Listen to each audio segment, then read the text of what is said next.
Hi hello friends, welcome back to my channel. ಈ ಜೀವಕ್ಕೆ ಜೀವ ನೀನು ಭಾಗ 52. ಫೇರ್ವೆಲ್ ದಿನದ ಬಳಿಕ ಶ್ರೀನಿಧಿಗೆ ಫೈನಲ್ ಎಕ್ಸಾಮಿಗೆ ಓದಲು ರಜೆ ಇದ್ದ ಕಾರಣ ಅವಳು ಕಾಲೇಜಿಗೆ ಬರುತ್ತಿರಲಿಲ್ಲ. ಅವಳು ಆಶ್ರಮದಲ್ಲೇ ಇದ್ದರೆ ಸಾಮ್ರಾಟ್ ಅವರಿಬ್ಬರೂ ಭೇಟಿಯಾಗುತ್ತಿದ್ದ. ಕಾಲೇಜ್ ಗಾರ್ಡನ್, ಕ್ಯಾಂಪಸ್ ಗೇಟ್ ಹಾಗೂ ಬಸ್ ಸ್ಟ್ಯಾಂಡ್ ಬಳಿ ದಿನಕ್ಕೆ 10 ಬಾರಿಯಾದರೂ ಕಣ್ಣು ಹಾಯಿಸಿ ಅವಳೊಂದಿಗಿನ ನಗು ಮಾತನ್ನು ನೆನಪಿಸಿಕೊಳ್ಳುತ್ತಿದ್ದನು.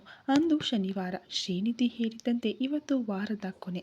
ಅವಳು ನನ್ನನ್ನು ಭೇಟಿಯಾಗಲು ಬಂದೇ ಬರುತ್ತಾಳೆ ಎನ್ನುವ ಖುಷಿಯಲ್ಲಿ ಕಾಲೇಜಿಗೆ ತಯಾರಾಗಿ ಬಂದ ಸಾಮ್ರಾಟ್ ಕಷ್ಟಪಟ್ಟು ಕ್ಲಾಸಲ್ಲಿ ಕುಳಿತು ಗಳಿಗೆಗೊಮ್ಮೆ ವಾಚ್ ಕಡೆ ನೋಡುತ್ತಾ ಕ್ಲಾಸ್ ಎಲ್ಲ ಮುಗಿದ ಮೇಲೆ ಓಡುತ್ತಲೇ ಕ್ಯಾಂಪಸ್ ಹೊರಗಡೆಯೆಲ್ಲ ಅವಳಿಗಾಗಿ ಹುಡುಕಿ ಅವಳು ಕಾಣಿಸದಿದ್ದಾಗ ಖಂಡಿತ ಬರುತ್ತಾಳೆ ಎಂದು 10 ಬಾರಿ ಮನಸ್ಸಲ್ಲೇ ಹೇಳಿಕೊಂಡು ಬಸ್ ಸ್ಟ್ಯಾಂಡಲ್ಲಿ ಗಂಟೆಗಳ ಕಾಲ ಕುಳಿತರೂ ಅವಳ ಪತ್ತೆಯೇ ಇರಲಿಲ್ಲ.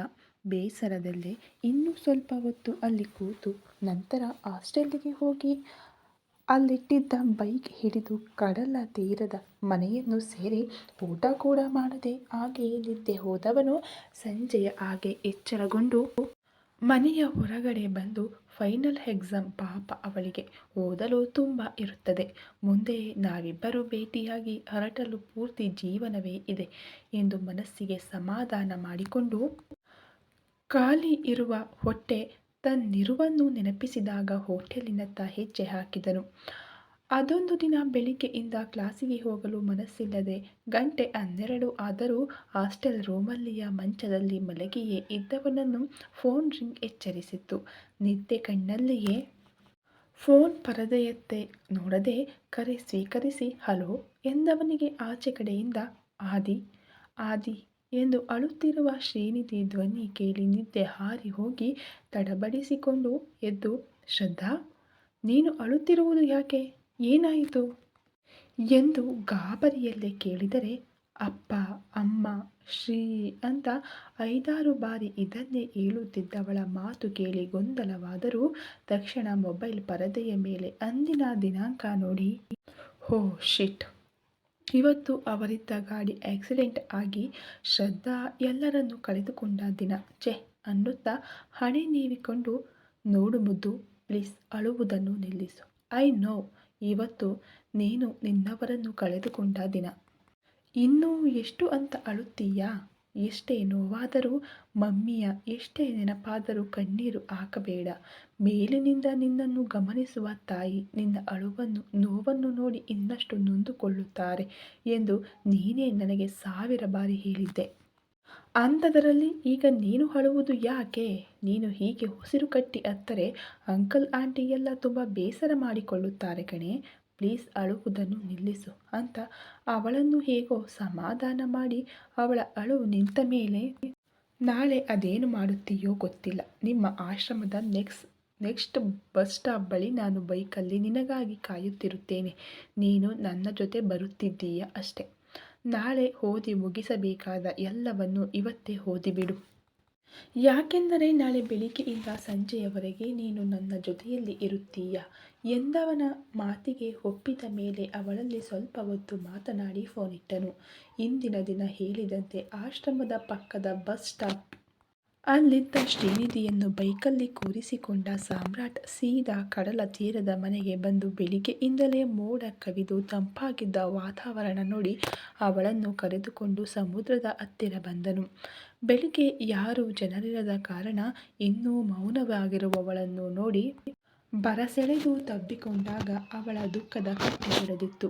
ಹೊತ್ತು ಮನಸ್ಸು ಹಗುರಾಗಲಿ ಎಂದು ಸುಮ್ಮನಿದ್ದ ಸಾಮ್ರಾಟ್ ಸ್ವಲ್ಪ ಸಮಯದ ಬಳಿಕ ಅವಳ ಮುಖವನ್ನು ಬೊಗಸೆಯಲ್ಲಿ ಹಿಡಿದು, ಈ ಮುದ್ದಮ್ಮನನ್ನು ತುಂಬ ಸ್ಟ್ರಾಂಗ್ ಹುಡುಗಿ ಎಂದುಕೊಂಡಿದ್ದೆ, ಆದರೆ ನೀನು ಇಷ್ಟೊಂದು ಅಳುಬುರುಕಿ ಎನ್ನುವುದು ಗೊತ್ತಿರಲಿಲ್ಲ ಅನ್ನುತ್ತಾ ಆಕಾಶ ನೋಡಿಕೊಂಡು, ಅತ್ತೆ ಮಾವ, ನಿಮ್ಮ ಮಗಳು ಅಳುಮುಂಜಿ.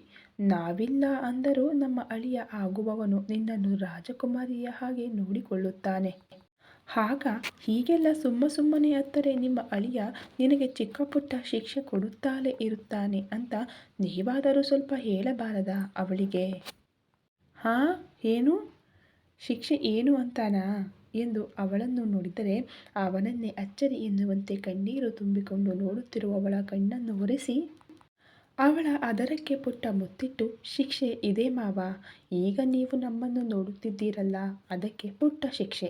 ಇಲ್ಲದಿದ್ದರೆ ಈ ಶಿಕ್ಷೆ 5-10 ನಿಮಿಷಗಳ ಕಾಲ ಮುಂದುವರಿಯುತ್ತದೆ ಎಂದು ಕಷ್ಟೊಡೆದು ನಕ್ಕಾಗ ಅವನನ್ನು ಗಟ್ಟಿಯಾಗಿ ತಬ್ಬಿಕೊಂಡಳು. ನಿಮಿಷಗಳ ಬಳಿಕ ಸರಿಯಾದ ಶ್ರೀನಿಧಿ ಕೈಯಲ್ಲಿ ತನ್ನ ಕೈ ಬೆಸೆದು, ನನಗೆ ನಮ್ಮಿಬ್ಬರ ಮುಂದಿನ ಜೀವನದ ಬಗ್ಗೆ ದೊಡ್ಡದಾಗಿ ಹೇಳಿ ನಿನ್ನನ್ನು ಇಂಪ್ರೆಸ್ ಮಾಡಲು ಬರುವುದಿಲ್ಲ ಶ್ರದ್ಧಾ. ಆದರೆ ನನ್ನ ಈ ಜೀವನದಲ್ಲಿ ಉಸಿರು ನಿಲ್ಲುವವರೆಗೂ ನಿನ್ನ ಕಣ್ಣಲ್ಲಿ ಒಂದು ಹನಿ ಕಣ್ಣೀರು ಬರದಂತೆ ನೋಡಿಕೊಳ್ಳುತ್ತೇನೆ. ಬೆಸ್ಟ್ ಸನ್, ಬೆಸ್ಟ್ ಫ್ರೆಂಡ್, ಹೀಗೆ ನಾನು ಯಾರ ಜೀವನದಲ್ಲಿಯೂ ಬೆಸ್ಟ್ ಆಗಿರಲೇ ಇಲ್ಲ. ಆದರೆ ನೀನು ಸಿಕ್ಕ ಮೇಲೆ ನಿನಗೆ ಬೆಸ್ಟ್ ಫ್ರೆಂಡ್, ಲವ್ವರ್ ಹಾಗೂ ಹಸ್ಬೆಂಡ್ ಆಗಬೇಕೆನ್ನುವ ಕನಸಿದೆ. ನನ್ನ ಮುಂದಿನ ಜೀವನದ ಪ್ರತಿ ಕ್ಷಣದಲ್ಲೂ ನೀನು ನನ್ನ ಜೊತೆಗಿರಬೇಕು ಶ್ರದ್ಧಾ. ಐ ಲವ್ ಯು ಅನ್ನುತ್ತಾ ಅವಳ ಕಣ್ಣಲ್ಲಿ ಕಣ್ಣಿಟ್ಟು ಹೇಳಿದಾಗ ಅವನ ಭುಜಕ್ಕೆ ಹೊರಗೆ ನಿಂತಳು. ಕ್ಷಣದಲ್ಲೇ ಜೋರಾಗಿ ಮಳೆ ಹುಯ್ದಾಗ ಸಾಮ್ರಾಟ್ ಅವಳ ಕೈ ಹಿಡಿದು ಮನೆಯತ್ತ ಓಡುವುದರ ಒಳಗಡೆ ಇಬ್ಬರೂ ಪೂರ್ತಿ ಒದ್ದೆಯಾಗಿದ್ದರು. ಬಾಗಿಲು ತೆರೆದ ಸಾಮ್ರಾಟ್ ಟವಲನ್ನು ಶ್ರೀನಿಧಿಯತ್ತ ಚಾಚಿ ಒದ್ದೆಯಾದ ಬಟ್ಟೆಯಲ್ಲಿರುವವಳನ್ನು ನೋಡಿ ತಕ್ಷಣ ತನ್ನ ಕೋಣೆಯತ್ತ ನಡೆದು ಅವನ ಟೀ ಶರ್ಟ್ ಮತ್ತು ಟ್ರ್ಯಾಕ್ ಪ್ಯಾಂಟ್ ಅವಳ ಕೈಗಿಟ್ಟು, ಶ್ರದ್ಧಾ, ನನ್ನ ಕೋಣೆಗೆ ಹೋಗಿ ಬಟ್ಟೆ ಬದಲಾಯಿಸು. ಇನ್ನೇನು 2 ವಾರದಲ್ಲಿ ನಿನಗೆ ಎಕ್ಸಾಮ್ ಶುರುವಾಗುತ್ತದೆ. ಒದ್ದೆ ಬಟ್ಟೆ ಹಾಕಿಕೊಂಡು ಜ್ವರ ಬಂದು ಮಲಗಿದರೆ ಓದಲು ಆಗುವುದಿಲ್ಲ. ಈ ಬಟ್ಟೆ ಹಾಕಿಕೊಂಡು ಒದ್ದೆಯಾಗಿರುವುದನ್ನು ಅಲ್ಲೇ ಒಣಗಲು ಹಾಕಿ ಬಾ ಎಂದು ಅವನು ಕೂಡ ಟೀ ಶರ್ಟ್, ಶಾರ್ಟ್ ಹಿಡಿದು ಮತ್ತೊಂದು ಕೋಣೆಗೆ ಹೋದನು. ಜೋರಾಗಿ ಸುರಿಯುವ ಮಳೆಯನ್ನೇ ನೋಡುತ್ತಿದ್ದ ಸಾಮ್ರಾಟ್ ನಿಮಿಷಗಳಾದರೂ ಶ್ರೀನಿಧಿ ಬರದೇ ಇರುವುದನ್ನು ಗಮನಿಸಿ ಮ್ಯಾಗಿ ಮಾಡಲು ಹೊರಟು ಬಿಸಿ ಬಿಸಿ ಮ್ಯಾಗಿ ಮಾಡಿ ತಂದು ಸೋಫಾದಲ್ಲಿ ಇಡುವುದಕ್ಕೂ ಅವಳು ಕೋಣೆಯಿಂದ ಹೊರಬಂದಳು.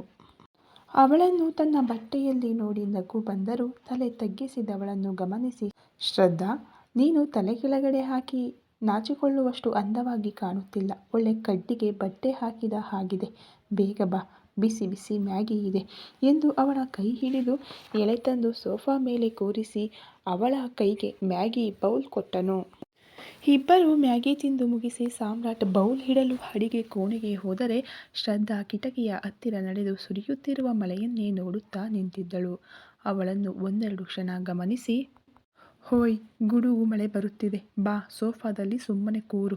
ಆ ಕಿಟಕಿಯಿಂದ ಗಾಳಿ ಜೊತೆ ಮಳೆಯ ಹನಿಗಳು ಮೈ ಮೇಲೆ ಬಿದ್ದು ಪುನಃ ಇನ್ನೊಮ್ಮೆ ನಿನ್ನ ಬಟ್ಟೆ ಒದ್ದೆ ಆದೀತು ಅಂತ ಅವಳ ಕೈ ಹಿಡಿದರೆ ಅಷ್ಟೇನು ಜೋರಾಗಿ ಗುಡುಗುತ್ತಿಲ್ಲ ಆದಿ. ಕಿಟಕಿಯಲ್ಲಿ ಸುರಿಯುವ ಮಳೆ ನೋಡುವುದೆಂದರೆ ಚಿಕ್ಕದಿಂದಲೂ ಏನೋ ಖುಷಿ. ಸ್ವಲ್ಪ ಹೊತ್ತು ಇಲ್ಲೇ ನಿಲ್ಲುತ್ತೇನೆ.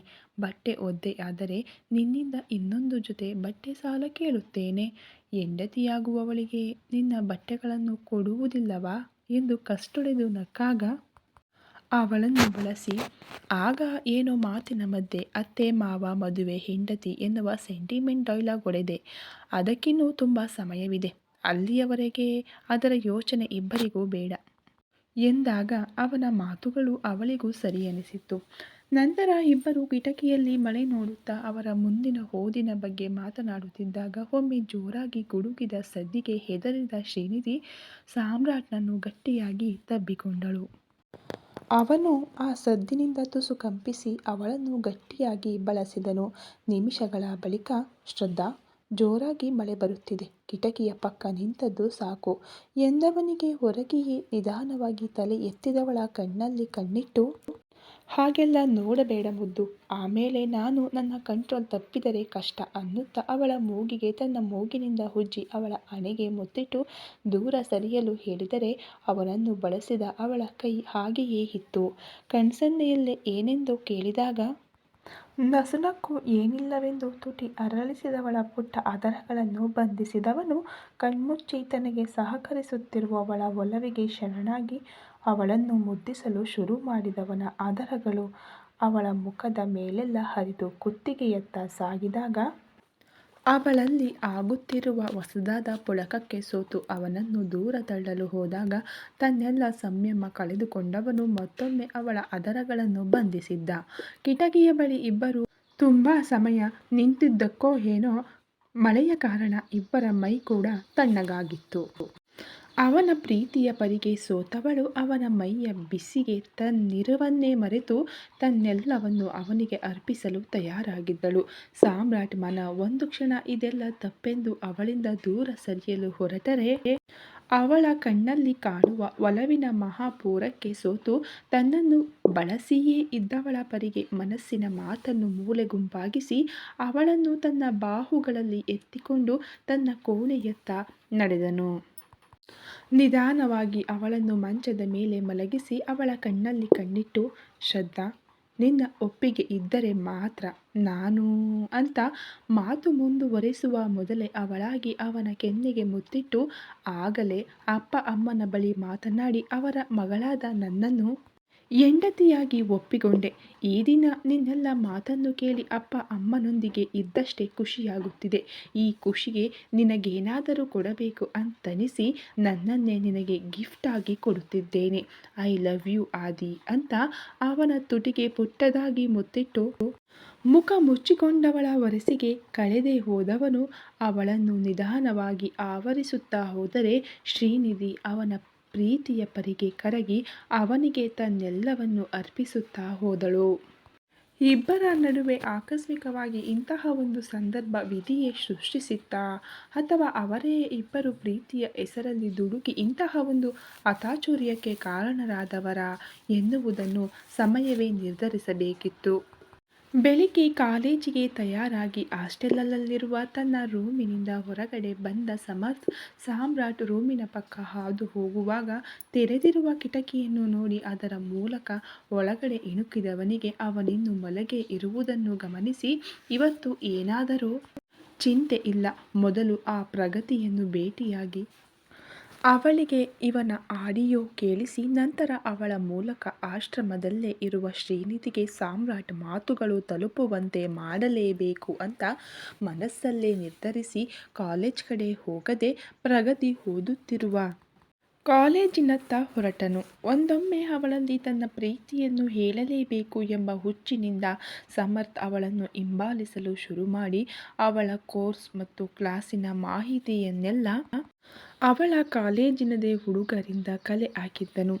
ಆ ಎಲ್ಲ ಮಾಹಿತಿ ಇಂದು ಅವಳ ಕಾಲೇಜಿನ ಸೆಕ್ಯೂರಿಟಿ ಹಾಗೂ ಕ್ಲಾಸ್ ಟೀಚರ್ ಬಳಿ ಮಾತನಾಡುವಾಗ ಉಪಯೋಗಕ್ಕೆ ಬಂದಿತ್ತು. ನಿಮಿಷಗಳ ಬಳಿಕ ಕ್ಲಾಸ್ ಟೀಚರ್ ಹಾಗೂ ಸಮರ್ಥ್ ಬಳಿ ಬಂದ ಪ್ರಗತಿ ಅವರಿಬ್ಬರತ್ತ ಆಶ್ಚರ್ಯದಲ್ಲಿ ನೋಡಿದಾಗ, ಪ್ರಗತಿ, ನಿನ್ನಲ್ಲಿ ಶ್ರೀನಿಧಿ ಮತ್ತು ಸಾಮ್ರಾಟ್ ಬಗ್ಗೆ ಒಂದು ಮುಖ್ಯವಾದ ವಿಷಯ ಮಾತನಾಡಬೇಕು. ಪ್ಲೀಸ್ ಒಂದೆರಡು ನಿಮಿಷ ಇಲ್ಲೇ ಹೊರಗಡೆ ಬಾ ಎಂದವನ ಮಾತಲ್ಲಿದ್ದ ಆ ಎರಡು ಹೆಸರನ್ನು ಕೇಳಿ ಅಲ್ಲೇ ಇದ್ದ ಟೀಚರ್ ಪರ್ಮಿಷನ್ ಪಡೆದು ಅವನ ಜೊತೆ ಹೊರಗಡೆ ನಡೆದಳು.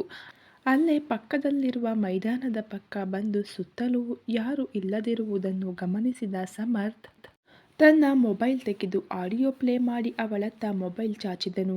ಮೊದಲು ಸಹಜವಾಗಿಯೇ ಆ ಆಡಿಯೋ ಕೇಳಲು ಶುರು ಮಾಡಿದ ಪ್ರಗತಿ ನಿಮಿಷಗಳು ಕಳೆದಂತೆ ಸಾಮ್ರಾಟ್ ಬದಲಾದ ಧ್ವನಿ, ಶ್ರೀನಿಧಿ ಬಗ್ಗೆ ಅವನು ಕೇವಲವಾಗಿ ಮಾತನಾಡಿದ್ದನ್ನು ಕೇಳಿದವಳ ಕಣ್ಣಂಚು ಒದ್ದೆಯಾಗಿ ಅವನ ಕೊನೆಯ ಮಾತುಗಳು ಅವಳನ್ನು ಅಲ್ಲೇ ಕುಸಿದು ಬೀಳುವಂತೆ ಮಾಡಿತ್ತು.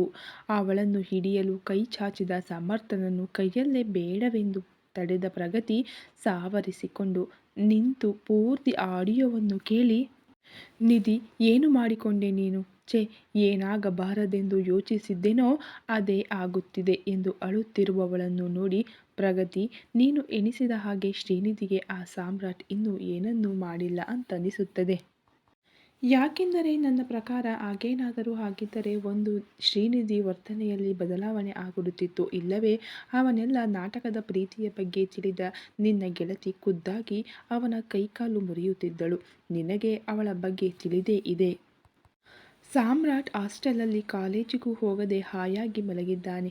PU ಅವರಿಗೆ ಓದಲು ರಜೆ ಇರುವ ಕಾರಣ ಶ್ರೀನಿಧಿ ಆಶ್ರಮದಲ್ಲೇ ಇರಬಹುದು. ಸೊ ಪ್ಲೀಸ್ ಅಳುವುದನ್ನು ನಿಲ್ಲಿಸಿ ಹೇಗಾದರೂ ಮಾಡಿ ಅವಳನ್ನು ನಾನು ಈಗಲೇ ಭೇಟಿಯಾಗುವಂತೆ ಮಾಡು ಎಂದವನ ಮಾತಿಗೆ ಒಪ್ಪಿ ಕ್ಲಾಸ್ ಟೀಚರ್ ಬಳಿ ಪರ್ಮಿಷನ್ ಪಡೆದು ಇಬ್ಬರೂ ಆಟೋದಲ್ಲಿ ಆಶ್ರಮದತ್ತ ಹೊರಟರು. ಆಶ್ರಮದ ಪಕ್ಕ ಆಟೋದಿಂದ ಇಳಿದ ಪ್ರಗತಿ ನೀನಿಲ್ಲೇ ಇರು, ನಿಧಿಯನ್ನು ನಾನು ಕರೆದುಕೊಂಡು ಬರುತ್ತೇನೆ ಅಂತ ಅಲ್ಲಿಂದ ಆಶ್ರಮದೊಳಗಡೆ ಓಡಿದರೆ ಸಮರ್ಥ್ ಆಟೋ ಡ್ರೈವರಿಗೆ ಹಣ ಕೊಟ್ಟು ಹೋಗುವಂತೆ ಹೇಳಿದನು. ತನ್ನ ಕೋಣೆಯ ಪಕ್ಕ ಬಂದ ಪ್ರಗತಿ ಚಿಲಕ ಹಾಕಿರುವ ಬಾಗಿಲನ್ನು ನೋಡಿ ಶ್ರೀನಿಧಿ ಹೆಚ್ಚಾಗಿ ಆಶ್ರಮದ ಹಿಂದೆ ಇರುವ ಮಕ್ಕಳೇ ಬೆಳೆಸಿರುವ ಚಿಕ್ಕ ಹೂ ತೋಟದಲ್ಲಿರುವುದನ್ನು ನೆನಪಿಸಿಕೊಂಡು ಅತ್ತ ಓಡಿದವಳಿಗೆ ಅಲ್ಲಿ ಚಿಕ್ಕ ಚಿಕ್ಕ ಮಕ್ಕಳು ಮಾತ್ರ ಇರುವುದನ್ನು ಗಮನಿಸಿ ಬೇರೆ ಏನನ್ನೂ ಯೋಚಿಸದೆ ಅರುಣ ಅವರ ಕೋಣೆಯತ್ತ ಓಡಿದಳು. ಯಾರದ್ದೋ ಬಳಿ ಫೋನಲ್ಲಿ ಮಾತನಾಡುತ್ತಿರುವವರನ್ನು ನೋಡಿ ಅವರು ಮಾತನಾಡಿ ಮುಗಿಸುವ ತನಕ ಸುಮ್ಮನೆ ಬಾಗಿಲಲ್ಲೇ ನಿಂತಳು. ಫೋನಿಟ್ಟ ಅರುಣ ಬಾಗಿಲ ಬಳಿ ನಿಂತಿರುವ ಪ್ರಗತಿಯನ್ನು ನೋಡಿ, ಪ್ರಗತಿ, ಒಳಗೆ ಬಾ, ಅಲ್ಲಿ ಯಾಕೆ ನಿಂತೆ, ಇವತ್ತೇನು ಇಷ್ಟು ಬೇಗ ಕ್ಲಾಸ್ ಮುಗಿಯಿತಾ ಎಂದವರ ಮಾತಿಗೆ ಅವರ ಕೋಣೆ ಒಳಗಡೆ ಹೋಗಿ, ಅಮ್ಮ, ನಿಧಿಯಲ್ಲಿ ಕೋಣೆಯ ಚಿಲಕ ಹಾಕಿದೆ, ಹೊರಗೆಲ್ಲೂ ಇಲ್ಲ, ಅವಳಿಗೀಗ ಓದಲು ರಜೆ ತಾನೆ ಎಂದು ಗಾಬರಿಯಲ್ಲೇ ಕೇಳಿದರೆ, ಓ ಅವಳಾ, ನಿನ್ನೆ ಅಪ್ಪ ಅಮ್ಮ ತಂಗಿಯನ್ನು ನೆನಪಿಸಿಕೊಂಡು ದಿನಪೂರ್ತಿ ಅಳುತ್ತಿದ್ದಳು ಎನ್ನುವುದು ನಿನಗೂ ಗೊತ್ತು. ಅಮ್ಮ ಇಲ್ಲಿದ್ದರೆ ಪದೇ ಪದೇ ಆಕ್ಸಿಡೆಂಟ್ ಜೊತೆ ಅಪ್ಪ ಅಮ್ಮ ಎಲ್ಲ ನೆನಪಾಗುತ್ತಾರೆ. ನಾನು ಕಾಲೇಜ್ ಲೈಬ್ರರಿಗೆ ಹೋಗಿ ಓದಿಕೊಳ್ಳುತ್ತೇನೆ ಎಂದು ಕಾಲೇಜಿಗೆ ಹೋಗಿದ್ದಾಳೆ. ಹೌದು, ಯಾಕೆ ನಿಧಿ ಅನ್ನುತ್ತಾ ಅಲ್ಲೇ ಇದ್ದ ಕೆಲವೊಂದು ಎನ್ವಲಪ್ ತೆರೆಯುತ್ತಾ ಕೇಳಿದರು. ಅರುಣಾರ ಮಾತು ಕೇಳಿದವಳ ಮೈ ಮನಸ್ಸು ಯಾವುದೋ ಕೇಡನ್ನು ಶಂಕಿಸಿತ್ತು. ಅವರಿಗೆ ನಿಧಿ ವಿಷಯ ಹೇಳಲಾ ಬೇಡವಾ ಎಂದು ಯೋಚಿಸುತ್ತಿದ್ದವಳಿಗೆ ತಕ್ಷಣ ಸಮರ್ಥ್ ನೆನಪಾದಾಗ, ಒಂದು ನಿಮಿಷ ಬಂದೆ ಅಮ್ಮ ಅನ್ನುತ್ತಾ ಹೊರಗೋಡಿ ಅವನ ಬಳಿ ಬಂದು ಏದುಸಿರು ಬಿಡುತ್ತಾ, ನಿಧಿ ಓದಲು ಕಾಲೇಜಿಗೆ ಹೋಗಿದ್ದಾಳಂತೆ. ಸಾಮ್ರಾಟ್ ಕಾಲೇಜಲ್ಲಿ ಇದ್ದಾನಾ ಕೇಳಿ ನೋಡು ಅಂತ ಅವಸರಿಸುತ್ತಾ ಹೇಳಿದವಳ ಮಾತಿಗೆ ಹಾಸ್ಟೆಲ್ ವಾರ್ಡನ್ ಜೊತೆ ತನ್ನ ಗೆಳೆಯರಿಗೆ ಕರೆ ಮಾಡಿ ಸಾಮ್ರಾಟ್ ಬಗ್ಗೆ ವಿಚಾರಿಸಿದವನಿಗೆ ಅವನು ಬೈಕ್ ಹಿಡಿದು ಹೊರ ಹೋಗಿದ್ದಾನೆ ಎಂದು ತಿಳಿದಾಗ, ಓಹ್ ಶಿಟ್ ಎನ್ನುತ್ತಾ ತಕ್ಷಣ ಏನೋ ನೆನಪಾದಂತೆ ಗೆಳೆಯನಲ್ಲಿ PU ಲೈಬ್ರರಿಯಲ್ಲಿ ಶ್ರೀನಿಧಿ ಇದ್ದಾಳಾ ಇಲ್ಲವಾ ಎಂದು ನೋಡಲು ಹೇಳಿ ಅವನ ಕರೆಗಾಗಿ ಕಾದನು. ನಿಮಿಷಗಳ ಬಳಿಕ ಕರೆ ಮಾಡಿದ ಅವನ ಗೆಳೆಯ ಲೈಬ್ರರಿಯಲ್ಲಿ ಯಾರೂ ಇಲ್ಲವೆಂದಾಗ ಫೋನಿಟ್ಟ ಸಮರ್ಥ್, ಶ್ರೀನಿಧಿ ಲೈಬ್ರರಿಯಲ್ಲಿ ಇಲ್ಲ, ಅತ್ತ ಸಾಮ್ರಾಟ್ ಕೂಡ ಹಾಸ್ಟೆಲ್ ಕಾಲೇಜ್ ಎಲ್ಲಿಯೂ ಇಲ್ಲ, ಸಮಥಿಂಗ್ ಇಸ್ ರಾಂಗ್ ಎಂದು ಆತಂಕದಲ್ಲಿ ಅವರ ಬಗ್ಗೆ ಯೋಚಿಸುತ್ತಿದ್ದವನು ತಕ್ಷಣ ಸಾಮ್ರಾಟ್ ಮನೆ, ಐ ಮೀನ್ ಅವನು ಕಡಲ ತೀರದಲ್ಲಿ ಒಂದು ಮನೆಯನ್ನು ಬಾಡಿಗೆಗೆ ಕೊಂಡು ಪ್ರತಿ ಶನಿವಾರ ಅಲ್ಲಿಗೆ ಹೋಗುತ್ತಾನೆ. ಶ್ರೀನಿಧಿಯನ್ನು ಅವನ ಆ ಮನೆಯಲ್ಲಿ ಒಮ್ಮೆ ನೋಡಿದ್ದೆ. ನನ್ನ ಊಹೆ ಸರಿಯಾಗಿದ್ದರೆ ಅವರಿಬ್ಬರೂ ಅಲ್ಲೇ ಇರುತ್ತಾರೆ ಅಂದಾಗ ಅವನ ಮಾತು ಕೇಳಿ ಆಘಾತಕ್ಕೆ ಒಳಗಾದ ಪ್ರಗತಿ, ಪ್ಲೀಸ್ ಒಳಗಡೆ ಬಂದು ಅರುಣಮ್ಮನಲ್ಲಿ ಒಮ್ಮೆ ಈ ವಿಷಯವನ್ನೆಲ್ಲ ಹೇಳಿಬಿಡು ಎಂದು ದುಃಖದಲ್ಲಿ ಕೇಳಿದವಳ ಮಾತಿಗೆ ಒಪ್ಪಿ ಅವಳನ್ನು ಹಿಂಬಾಲಿಸುತ್ತಾ ಅರುಣಾರ ಹತ್ತಿರ ನಡೆದನು. ಅರುಣ ಕೋಣೆಯ ಹೊರಗಡೆ ನಿಂತು, ಪ್ರಗತಿ, ಅಮ್ಮ, ಇವರಿಗೆ ಶ್ರೀನಿಧಿ ಬಗ್ಗೆ ನಿಮ್ಮಲ್ಲಿ ಏನೋ ಹೇಳಬೇಕಂತೆ ಎಂದು ಸಮರ್ಥತ್ತ ನೋಡಿ ಮಾತನಾಡುವಂತೆ ಹೇಳಿದಳು. ಸಾಮ್ರಾಟ್ ಹಾಗೂ ಶ್ರೀನಿಧಿಯ ಬಗ್ಗೆ ಅವನಿಗೆ ತಿಳಿದಿದ್ದ ಎಲ್ಲ ವಿಷಯಗಳನ್ನು ಹೇಳಿದ ಸಮರ್ಥ್ ಮೊಬೈಲಲ್ಲಿದ್ದ ಆಡಿಯೋವನ್ನು ಅವರಿಗೆ ಕೇಳಿಸಿ ಇಬ್ಬರೂ ಕಡಲ ತೀರದ ಮನೆಯಲ್ಲಿ ಇರಬಹುದೆಂದು ಹೇಳಿದಾಗ ಅರುಣ ಅವರಿಗೆ ಆಘಾತವಾಗಿತ್ತು. ಈ ಕತೆ ಇನ್ನು ಮುಂದುವರಿಯುವುದು. ವಿಡಿಯೋ ನೋಡ್ತಾ ಇರೋ ನಿಮ್ಮೆಲ್ಲರಿಗೂ ತುಂಬು ಹೃದಯದ ಧನ್ಯವಾದಗಳು. Thank you so much.